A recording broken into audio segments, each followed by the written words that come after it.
हां, खिचडी शिजायला घातली थोडीशी माझ्यापुरती. त्याच्यामुळं कंटाळा आलता लई, आता काय करावं म्हटलं.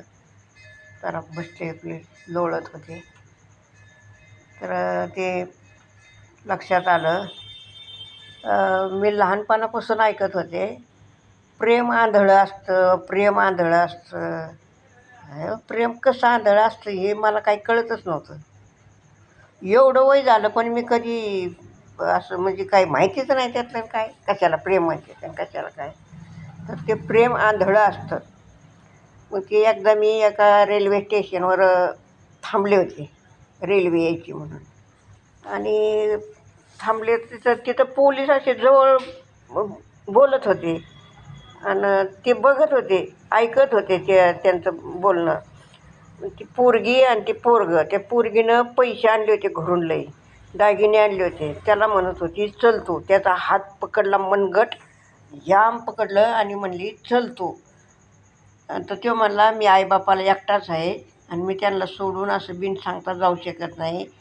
तर ती म्हणली तू चल फक्त, मी तुझ्याशिवाय जगू शकत नाही. ते म्हणला मी आईबापाला सांगून येतो, थांब जरा.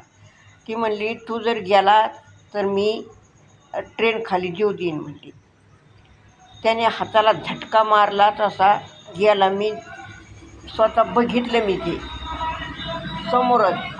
तर ते तर त्याने ते झटका मारून गेला तसं लगेच गाडीची अनाउन्समेंट चालूच होती, येथे न थांबणारी गाडी येणार आहे, तरी प्लॅटफॉर्मच्या बाजूला थांबू नका कुणी.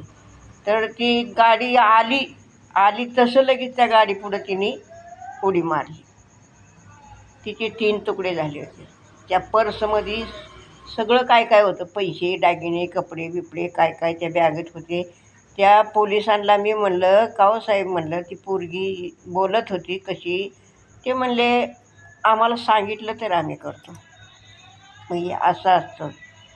तेव्हा मला कळलं प्रेम आंधळं असते. कशाला म्हणते प्रेम आंधळं असते की कळत नव्हतं मला. तेव्हा मी लक्षात घेतलं, हां, सगळे लोक बघतेत ऐकतेत पोलीससुद्धा, तरी ती बोलायचं थांबत नव्हती. शेवटी तिनं सगळ्यांच्या समोर रेल्वेच्या समोर उडी टाकली, 3 तुकडे झाले. असं तडफडत होती, मी स्वतः बघितलं ते. तर प्रेम आंधळं असतं. तर इतकं बी करू नका हो.